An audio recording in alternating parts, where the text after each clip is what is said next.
आज हम लोग मैटर्स इन आवर सराउंडिंग यानी हमारे आसपास के पदार्थ जो कि केमिस्ट्री का पहला चैप्टर है उसमें क्वेश्चन आंसर डिस्कशन कर रहे हैं। इसमें पहला क्वेश्चन है निम्नलिखित तापमान को सेल्सियस इकाई में बदलें। किस में बदलना है? सेल्सियस में बदलना है। दिया हुआ किस में है? ये केल्विन में दिया हुआ। किस में दिया हुआ है? केल्विन में। केल्विन से सेल्सियस में बदलना है, डिग्री सेल्सियस में। बताओ क्या करते हैं इसको? केल्विन से सेल्सियस में जाते हैं तो घटाते हैं कि जोड़ते हैं? घटाते हैं। लेकिन डिग्री सेंटीग्रेड से केल्विन में आते हैं तो जोड़ते हैं। इसमें कितना घटाएंगे? 273। केल्विन को डिग्री सेंटीग्रेड में बदलना है तो 273 घटाएंगे। डिग्री सेंटीग्रेड को केल्विन में बदलना है तो 273 जोड़ेंगे। इसमें 273 घटाना है। पहले का क्या हो जाएगा? 300 माइनस 273 कितना हो जाएगा जी? 27 डिग्री सेंटीग्रेड। चलो अगला है 573। 573 माइनस 273 क्या हो जाएगा? 300 डिग्री सेंटीग्रेड। पहला क्वेश्चन का हल हो गया। कोई डाउट? अब दिया हुआ है डिग्री सेल्सियस को किस में बदलना है? केल्विन में बदलना है। पहला सवाल है 25 डिग्री सेंटीग्रेड को किस में बदलें? केल्विन में बदलें। तो क्या हो जाएगा? 273 जुड़ेगा कि घटेगा? 273 जुड़ेगा। 225 डिग्री सेंटीग्रेड में क्या जोड़ देंगे? 273। तो क्या हो जाएगा? 25 डिग्री सेंटीग्रेड को केल्विन में बदलना है। क्या कर देंगे? 273 जोड़ देंगे। 25 में 273 जोड़े तो 298 क्या हो गया? केल्विन। दूसरा सवाल बोलो क्या दिया हुआ? बी नंबर में है 373। क्या दिया हुआ है? केल्विन की डिग्री सेंटीग्रेड। डिग्री सेंटीग्रेड दिया हुआ। बदलना किस में है? केल्विन में बदलना है। केल्विन में चेंज करना है। क्या करेंगे? 273 जोड़ेंगे कि घटाएंगे? ट्रिक क्या बताए थे? सी से के की तरफ जा रहे हैं, धीरे धीरे बढ़ रहे हैं ना, तो क्या करेंगे? जोड़ेंगे। तो बताओ 373 में 273 जोड़ दो, कितना हो गया? कितना हो जाएगा? 646 केल्विन। क्या हो जाएगा? केल्विन। डिग्री सेंटीग्रेड को केल्विन में बदलना। सवाल दिया है, क्वेश्चन नंबर 3 है निम्नलिखित अवलोकन हेतु कारण बताइए। पहला दिया है नेफ्थलीन को खुला छोड़ देने पे कुछ ही समय में ये क्या हो जाते हैं? अदृश्य हो जाते हैं, गायब हो जाते हैं या गैस के रूप में बदल जाते हैं। तो मान लो ये क्या है? नेफ्थलीन है। नेफ्थलीन कैसा पदार्थ है? उदरपातित पदार्थ। जब हम पढ़ा रहे थे उदरपातन या सब्लिमेशन तब एग्जाम्पल में बताए थे कपूर, नेफ्थलीन, नौसादार और एक क्या था? Carbon dioxide. ये सब कैसे पदार्थ हैं? उदरपातित पदार्थ हैं। नेफ्थलीन ऐसा है कि इसको ये ठोस रूप मान लो है, इसको जब गर्म करेंगे बिना दबाव में बदले ये सीधे किस में बदल जाता है? गैस में बदल जाता है। गैस में बदल के क्या हो जाएगा? वायुमंडल में मिल जाएगा। क्योंकि ये कैसा पदार्थ है? उदरपातित पदार्थ है, सब्लिमेटेड मटेरियल से। सब्लिमेशन की प्रक्रिया होती है, इसीलिए नेफ्थलीन बिना कुछ अवशेष छोड़े सीधे किस में बदल जाता है? गैस में बदल जाता है। लेकिन यही अगर मान लो बर्फ़ है, पानी से जमाया हुआ बर्फ़ है, उसको हम गर्म करेंगे तो क्या भाप डायरेक्ट बन जाएगा?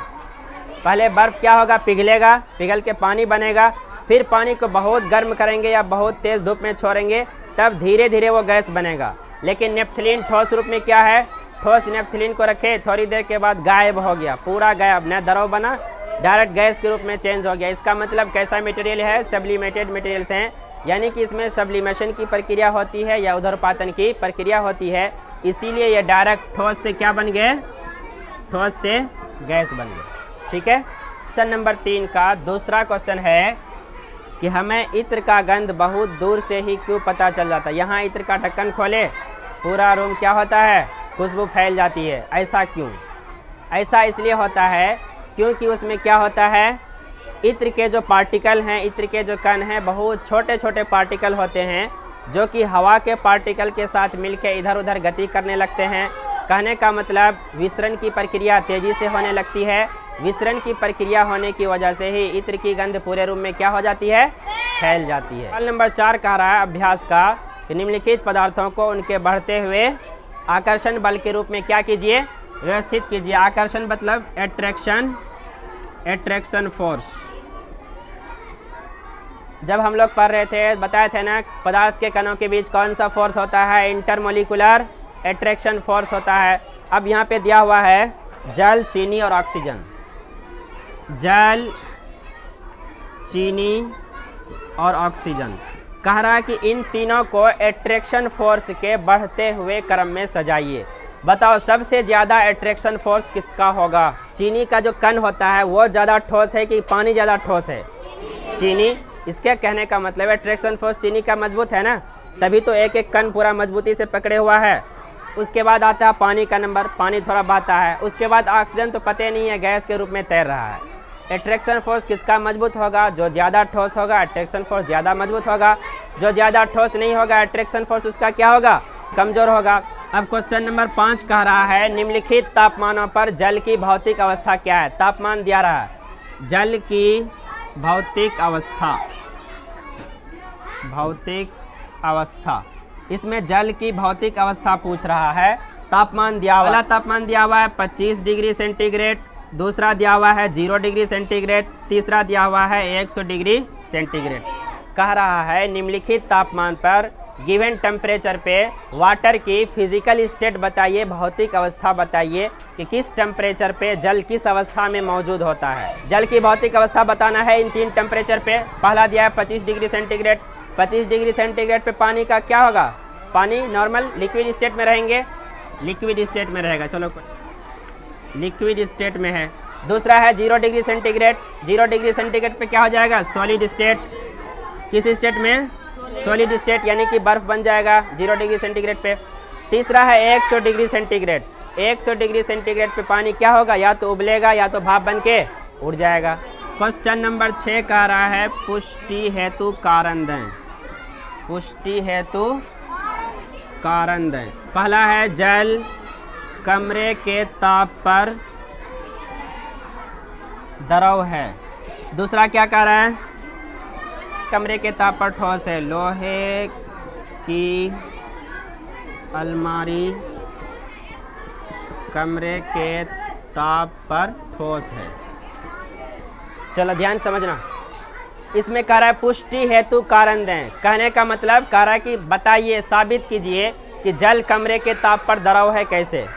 इसको साबित कैसे करेंगे कि जल का जो है बॉइलिंग पॉइंट होता है 100 डिग्री सेंटीग्रेड। कितना होता है? 100 डिग्री सेंटीग्रेड, यानी कि क्वथनांक बिंदु जल का कितना है? 100 डिग्री सेंटीग्रेड।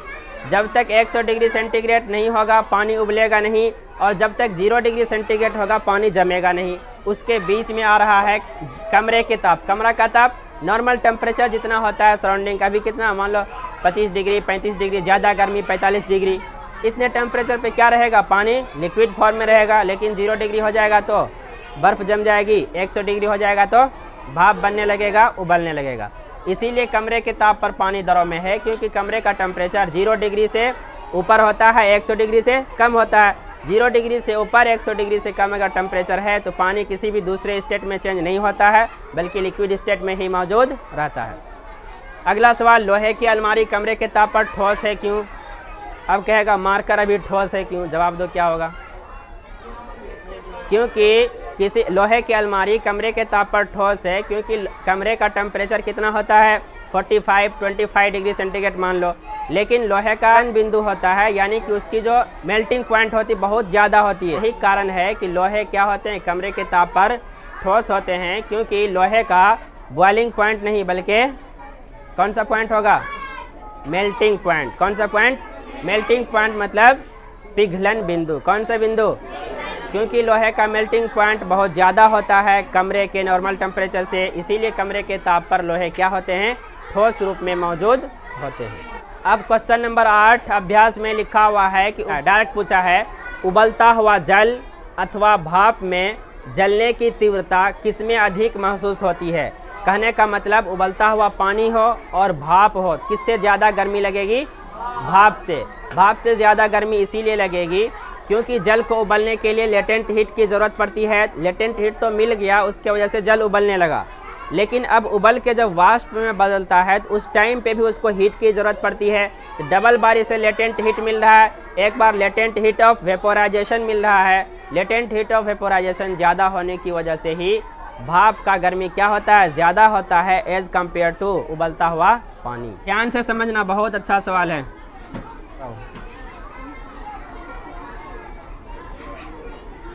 फिर द्रव किस में बदल रहा है? गैस।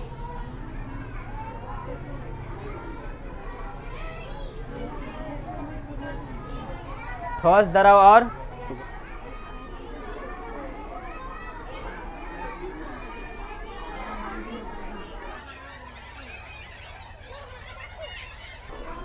इसका नाम क्या रखा है?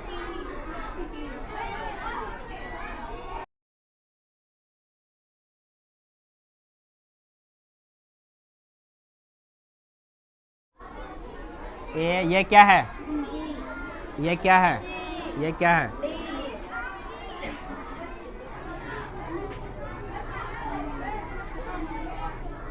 कह रहा है A B C D E तथा एफ के लिए अवस्था परिवर्तन को क्या कीजिए? नामांकित कीजिए, यानी कि कब ठोस द्रव में बदल रहा है, किस स्टेज में चेंज हो रहा है, किस प्रोसेस से चेंज हो रहा है, किस प्रक्रिया के द्वारा ठोस द्रव में बदलता है, द्रव गैस में बदलता है, फिर गैस से द्रव में आया, फिर द्रव से ठोस में आया, वो प्रोसेस पूछ रहा है। हीट दिएत यानी कि संगलन, क्या हो जाएगा यहाँ पे? संगलन, यानी कि गलने की प्रक्रिया के द्वारा ठोस किस में बदल जाते हैं? द्रव में बदल जाते हैं। अब द्रव गैस में बदल रहा है, किस प्रोसेस के जरिए? वाष्पीकरण या वेपोराइजेशन या इवापोरेशन। तो यहाँ पे क्या हो जाएगा? बी के जगह पे वाष्पीकरण। वाष्पीकरण हो गया। अब फिर ध्यान से समझना, फिर गैस से द्रव बन रहा है। गैस से द्रव बनता है कब? जब हम संघनित करते हैं गैस को कंडेंस करते हैं। कंडेंसेशन या संघनन, यहाँ पे क्या हो जाएगा? संघनन या कंडेंसेशन। ठीक है। अब देखो द्रव से फिर क्या बन रहा है? ठोस बन रहा है। द्रव से ठोस कैसे बनाएंगे? द्रव से ठोस जमाना, जमा देंगे, इसको क्या कर देंगे? जमा देंगे, सॉलिडिफिकेशन कर देंगे, तो द्रव से क्या बन जाएगा? ठोस बन जाएगा। अब फिर ध्यान से समझना, अब ठोस से डायरेक्ट गैस बन रहा है। कैसा प्रक्रिया था? एक ऐसा प्रोसेस जिसमें कि ठोस से डायरेक्ट गैस बनता है बिना द्रव में बदले, फिर गैस से डायरेक्ट ठोस बन जाएगा। ऐसी प्रक्रिया क्या कहलाती है? उधर्पातन या सब्लिमेशन। बल्कि इसमें से गैस से अगर डायरेक्ट ठोस बन रहा है, इस प्रक्रिया को और क्या बोलते हैं? निक्षेपण या डिकम्पोजिशन, नहीं डिपोजिशन। क्या था? डिपोजिशन। गैस से डायरेक्ट ठोस बन जाएगा, क्या कहेंगे उसको? डिपोजिशन, बिना द्रव में बदले। यहाँ तक कोई दिक्कत है? अब उधर्पातित पदार्थ के 3 उदाहरण दो। 3 ऐसे पदार्थ का नाम बताना है जिसमें कि सब्लिमेशन की प्रक्रिया होती है। पहला क्या है? ठोस कार्बन डाइऑक्साइड। कार्बन डाइऑक्साइड का ठोस रूप है, उसको थोड़ा सा टेम्परेचर दिए, गर्म किए, डायरेक्ट भाप में बदल जाएगा। इसीलिए तो सॉलिड कार्बन डाइऑक्साइड को शुष्क बर्फ भी बोलते हैं, यानी कि ड्राई आइस बोला जाता है। दूसरा कपूर। कपूर है, कपूर को ठोस रूप में रखो, बिना द्रव में बदले गैस में बदल जाएगा। नेफ्थलीन है, ठोस रूप में है, बिना द्रव में बदले गैस में बदल जाएगा। और उसके बाद एक मिसाल क्या था? नौसादार या पेट्रोल इत्र को अपने हथेली पर रखने पे ठंड महसूस होता है, क्यों? वाष्पीकरण क्या उत्पन्न करता है? ठंडक। वाष्पीकरण के द्वारा क्या होता है? ठंडक होता है ना। पेट्रोल रखे या एसीटोन रखे या इत्र रखे, इसमें वाष्पीकरण बहुत तेज़ी से होता है। वाष्पीकरण से ठंडक लगता है, वाष्पीकरण तेज़ी से होगा, ठंडक भी ढेर लगेगा, है ना। इसीलिए पेट्रोल देखते हो तुरंत गायब हो जाता है, क्यों? क्योंकि इसमें वाष्पीकरण की दर बहुत तेज़ी से होती है। वाष्पीकरण यानी कि रेट ऑफ वेपोराइजेशन बहुत ज़्यादा होता है, इसीलिए पेट्रोल को हाथ में रखने पे ठंडा लगता है। ठंडा क्यों लगता है? क्योंकि हथेली के ऊपर जितना गर्मी है ना, उस गर्मी का उपयोग किस में कर लिया? द्रव से भाप बनने के लिए। यहाँ पे जितना गर्मी है, उस गर्मी से क्या होगा? द्रव से भाप बनने के लिए जो एनर्जी चाहिए, जो ऊर्जा चाहिए, वो कहाँ से ले लिया? हथेली की गर्मी ले लिया। इसीलिए हथेली क्या हो गया? ठंडा हो गया। सब गर्मी कहाँ चला गया? भाप बनाने में, यानी कि पानी से भाप बनाने में गर्मी यहाँ से खींच लिया, इसीलिए हाथ क्या हो गया? ठंडा हो गया।